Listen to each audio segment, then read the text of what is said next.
Hello good people of YouTube and welcome to my hobby channel. And as I continue to model my medieval knights of old, this video is an unboxing of the Barons War 2nd edition mounted knights from 1150 to 1320. From Wargames Atlantic there are 12 multi-part hard plastic 28mm figures in here.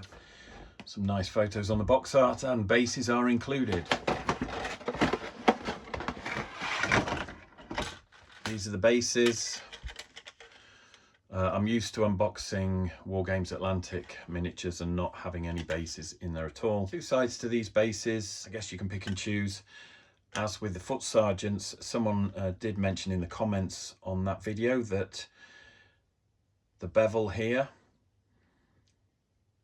is also ideal if you want to hide the puddle bases that the miniatures come on. You can sink them into there and texture over the top, as opposed to sticking them on that side where they would be pronounced. Two holes in these, again probably for neodymium magnets. Those are the bases for the mounted knights, but I won't be using those. And then we've got 3 sprues here for the horses. Each sprue contains 4 horse bodies, 4 tails, 4 heads and some reins. And then there are 3 sprues, each containing 4 riders and some shields, and a selection of heads and weapon arms. So we'll take a quick look at the horse sprue first. I'm not sure if these are interchangeable. From the positioning of the lugs and sockets, it appears that they might be. So that'll be something I'll experiment with. You can see the detail there on the horse bodies, and then we'll take a quick look at the heads. You'll notice the chin and bottom lip on the horse heads are missing. And the horse heads are numbered, and that's because these things here correspond to each of the heads, and that's basically the reins. If you've not encountered horses like this before, this solid bit here sits in the neck between the head and the body. The reins come round to the mouth, and the mouth is right on the very end there. So when you're removing these from the sprue, you have to be careful that you don't damage that end. Tails are fairly straightforward. In fact, it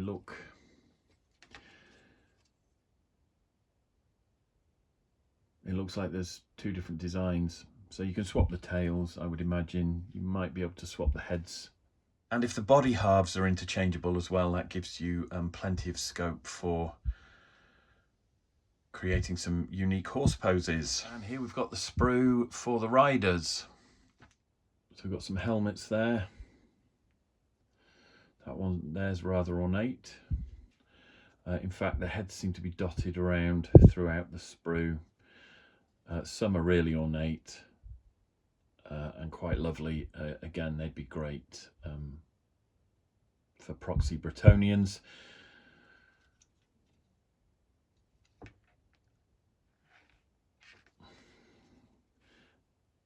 And then we've got some simpler heads there.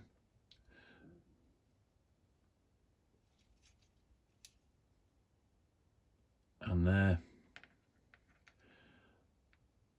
Weapon arms clad in chainmail, including the chainmail mittens.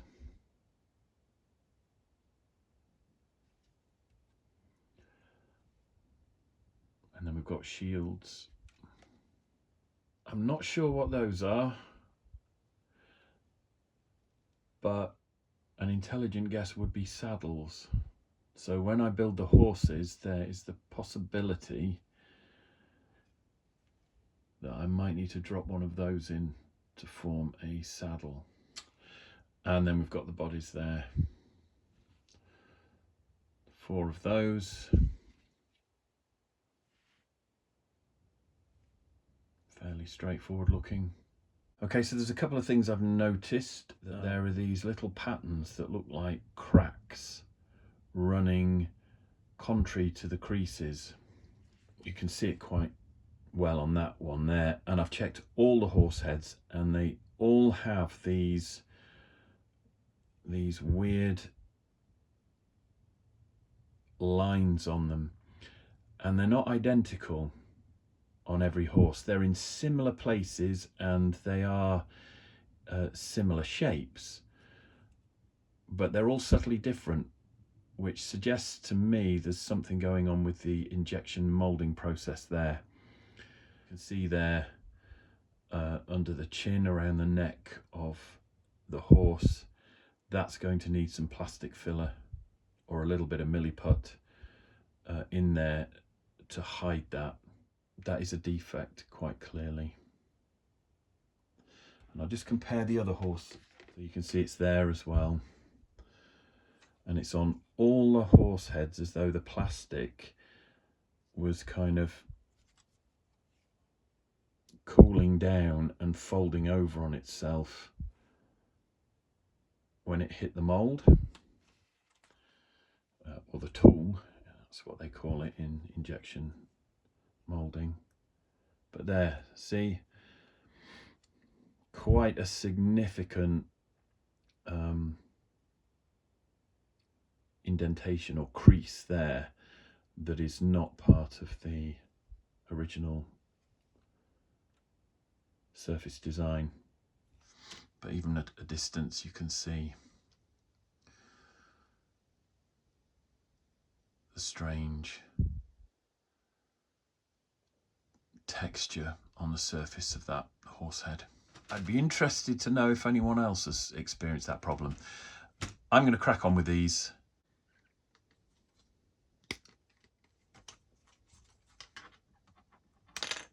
I've snipped them off the sprue and just kept track of what's what. So reading from right to left and working from bottom to top, these are the 4 different horse bodies that I've snipped off the sprue. I'll just start with the dry fit first. So that is a pair as they appear on the sprue next to each other. If I take the left side from the next horse up on the sprue, I can see that that fits as well.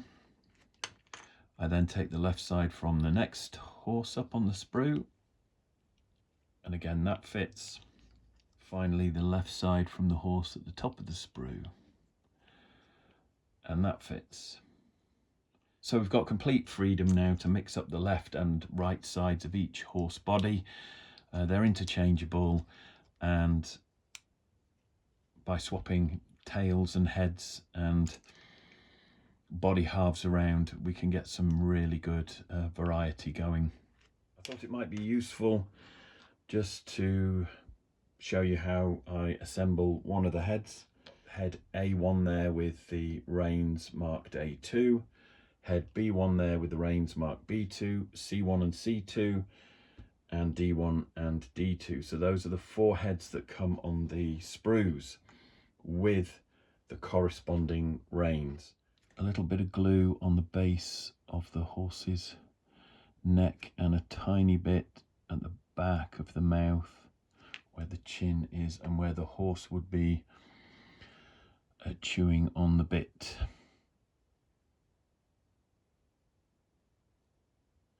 And that's it, that's the mouth and the reins now in place. So I'm going to glue the horse body together and get the tail in.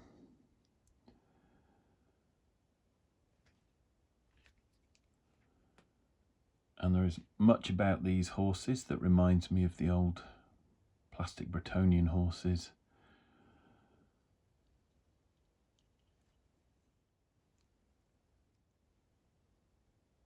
Put some glue on there and get the tail in like so.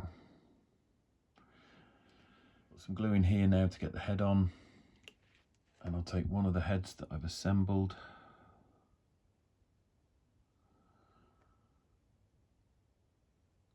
The nice thing about this design is the reins help hide the join between the horse's head and the body. And there are the 4 horses that I've just built.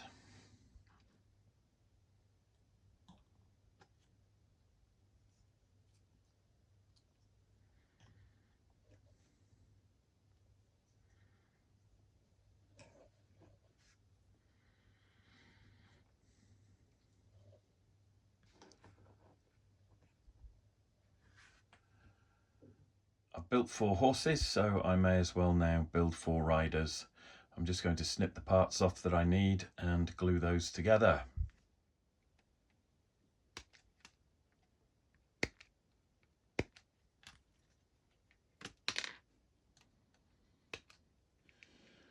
Right, just something else that I've noticed, which I'll probably splice into the video at some point, is that some of these spears or lances have points on them, and some have these tips here, which is interesting. Now, I'm not an expert on medieval weapons and armor. This is a learning curve for me and a journey that I'm enjoying, but I do recognize those tips from film footage of jousts that I've seen. So if that's indeed what they are, I thought that was quite fun. I've cut off the bits that I need for 4 mounted knights for the riders, and what I've decided is I'd like to build the 4 plastic Barons War mounted knights that I have to supplement a unit of 5 knights that I've got here, which I think are Black Tree designs. They're metal, they're heavy, they're beautifully painted, not by me, I hasten to add. I can't take credit for this. I believe these are Scottish.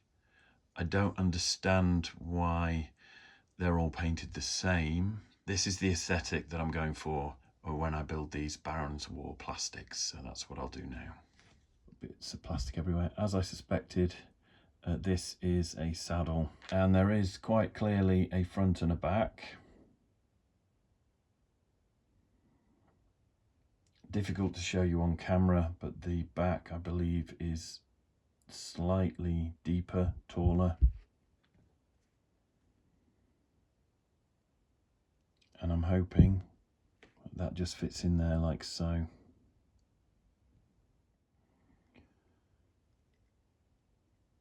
Get some glue in there.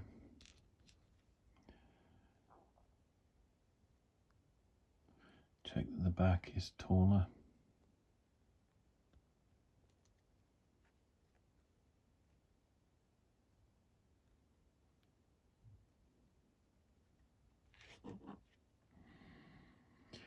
I'll put the shield arm on first, but not the shield.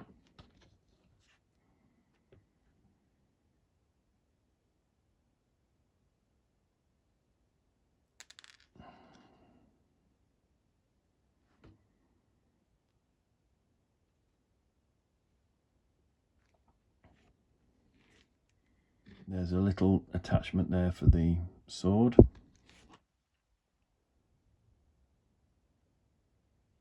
I'm just going to run that down there.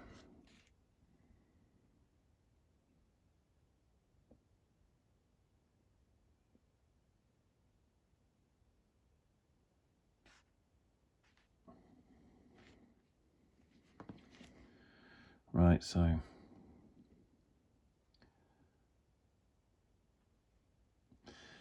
and you can, if you want, glue that down there.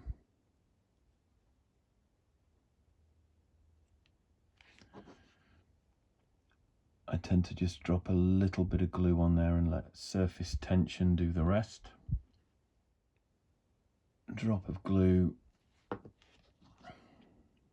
There's a limit to what you can do with the heads. You can turn them slightly, but because the neck is incorporated into the body and the back of the head is flat, there's not a huge amount of scope there. Just want to check that he actually fits on a horse, which he does.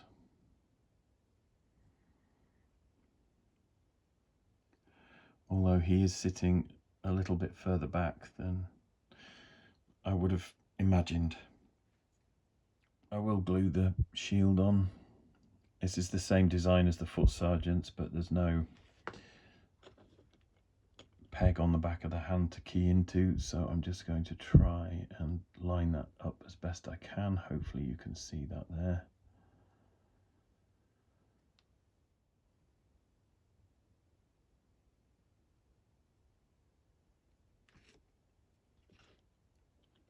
There we go.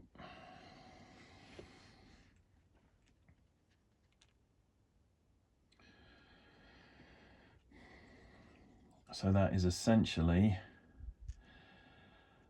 me making a plastic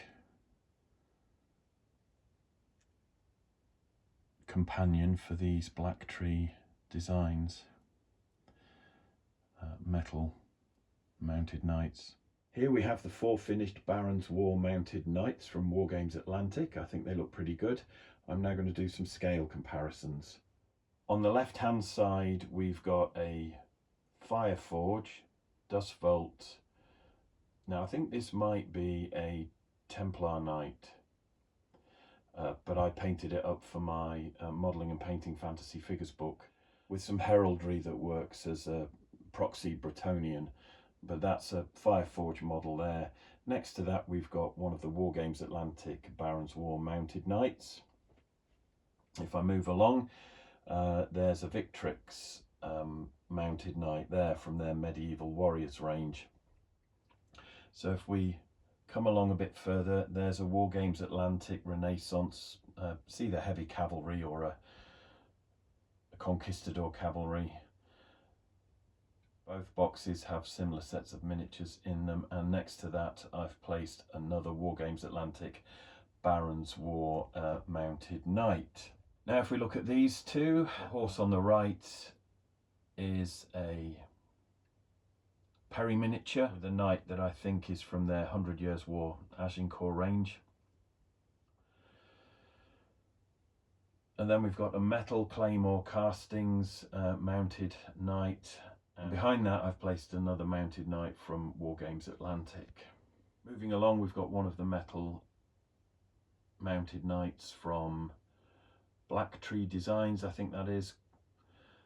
It's probably a model that's been around for a reasonable length of time, but it's a lovely sculpt